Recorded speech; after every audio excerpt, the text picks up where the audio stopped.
नमस्कार, उत्तराखंड न्यूज में आपका बहुत बहुत स्वागत है। चलिए देखते हैं उत्तराखंड की 15 फटाफट बड़ी खबरों को।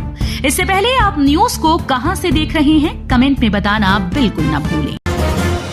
यमकेश्वर का आम देखते ही खुश हुए मुख्यमंत्री योगी, बोले ये तो मेरे जन्म स्थान का है। लखनऊ में आयोजित आम महोत्सव में उत्तराखंड के 42 प्रजाति के आमों का प्रदर्शन किया गया। उत्तर प्रदेश के मुख्यमंत्री योगी आदित्यनाथ अपने जन्म स्थान के गांव के आम को देखकर काफी खुश हुए। आम देखते ही कहने लगी कि ये तो मेरे जन्म स्थान के हैं। वो काफी समय तक स्टॉल पर रुके रहे। उत्तराखंड के आम की 10 प्रजाति को पुरस्कार मिले। जनजातियां भी स्वेच्छा से हो सकती हैं यूसीसी में शामिल, किसी भी धर्म से हो देना मंजूरी पत्र होगा। समान नागरिक संहिता का आधार रही विशेष अनुसंधान रिपोर्ट को उत्तराखंड सरकार की वेबसाइट पर जारी कर दिया गया, जिसके जरिए आम लोग नया कानून लाने की बुनियाद और आज के संदर्भ में उसकी आवश्यकता को समझ सकते हैं। भाजपा को झटका, बद्रीनाथ और मंगलौर सीट पर दोनों पर मिली हार, कांग्रेस में जश्न। उत्तराखंड के 2 विधानसभा सीटों पर 10 जुलाई को उपचुनाव हुए थे। मंगलौर सीट पर बसपा विधायक के निधन के बाद से ये सीट खाली चल रही थी, जबकि बद्रीनाथ सीट पर लोकसभा चुनाव से पहले कांग्रेस के विधायक भाजपा में शामिल हो गए थे। इन दोनों सीटों के परिणाम आ गए हैं, जिसमें कांग्रेस ने जीत हासिल की। बादल फटने से घर हुआ तबाह, बीमा कंपनी पर बरसा उपभोक्ता आयोग, मुआवजे के भुगतान के दिए निर्देश। उत्तरकाशी के वीरेंद्र राणा को 12 साल बाद भी बीमा कंपनी से अपने घर का उचित मुआवजा नहीं मिल पाया। बीमा कंपनी और वीरेंद्र के बीच कानूनी लड़ाई चलती रही, लेकिन कोई ठोस फायदा नहीं हुआ। अब राज्य उपभोक्ता आयोग ने बीमा कंपनी को फटकारते हुए मुआवजे के भुगतान का निर्देश दिया है। आशियाना उजड़ता देख बिलख उठे लोग, बोले हम गरीब थे इसलिए किया अपराधियों जैसा सुलूक, गलत थे तो क्यों दिया आवाज। गरीब होना ही हमारे लिए सबसे बड़ा अभिशाप है। इस सिस्टम में गरीबों की कोई नहीं सुनता।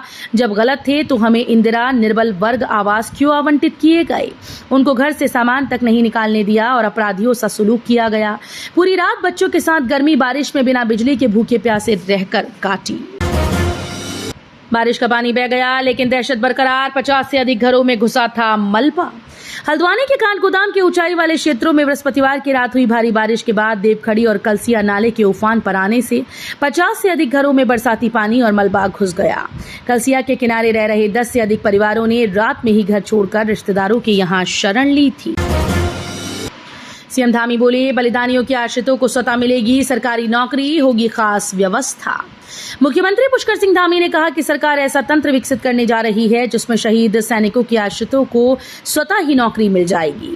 साथ ही शहीदों के नाम पर अपने आप सड़क, स्कूल और कॉलेज के नामकरण हो जाएंगे। उन्होंने कहा कि कठुआ आतंकी हमले में बलिदान 5 सैनिकों के आश्रितों को सरकार नौकरी देगी। उत्तराखंड में 12वीं पास बालिकाओं को मिलेंगे 51,000, ऑनलाइन आवेदन शुरू।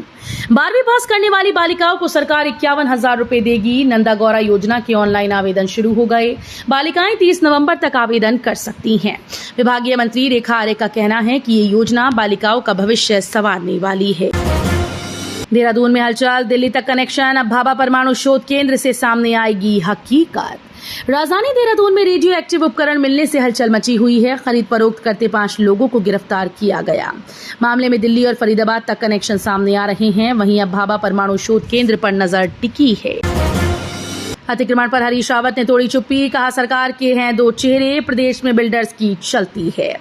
रुद्रपुर में हाईकोर्ट के आदेश पर भगवानपुर कोलड़िया में चले अतिक्रमण अभियान पर सियासत शुरू हो गई। पूर्व सीएम हरीश रावत ने कहा कि अतिक्रमण को लेकर सरकार के 2 चेहरे हैं। सीमावर्ती क्षेत्रों में रोजगार के अवसर उपलब्ध कराएं, उच्च स्तरीय बैठक में बोले गृह मंत्री अमित शाह।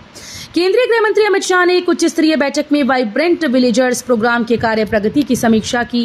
इस दौरान उन्होंने कहा कि प्रधानमंत्री मोदी के नेतृत्व में भारत सरकार देश के सीमांत गांव के चहुमुखी विकास के प्रति कटिबद्ध है। केंद्रीय सूचना आयोग को अपनी पीठ गठित करने का अधिकार है, शीर्ष अदालत ने स्वायत्तता पर दिया जोर। सर्वोच्च अदालत का कहना है कि केंद्रीय सूचना आयोग को अपनी पीठ गठित करने का पूरा अधिकार है। सुप्रीम कोर्ट ने स्पष्ट तौर पर कहा कि अपने कामों के निपटारे के लिए सीआईसी की स्वायत्तता बेहद जरूरी है। झारखंड के सीएम हेमंत सोरेन ने सोनिया गांधी से की मुलाकात, बोले न्यायपालिका को अपमानित कर रही भाजपा। सोरेन ने कहा कि भारत के लोग बहुत सहनशील और सहयोगी होते हैं, वो बहुत सहते हैं और जब वे बर्दाश्त नहीं कर पाते तो वोट के जरिए अपनी बात रखते हैं। अरविंद केजरीवाल को अंतरिम जमानत के मुद्दे पर उन्होंने कहा कि उम्मीद है कि केजरीवाल को जल्द ही जमानत मिल जाएगी। भय और भ्रम का जाल टूट चुका। हर बार चाहता तानाशाही को। उपचुनाव से मिली जीत के बाद भाजपा पर बरसे राहुल गांधी। 7 राज्यों की 13 विधानसभा सीटों के उपचुनाव में इंडी गठबंधन ने बेहतरीन प्रदर्शन किया।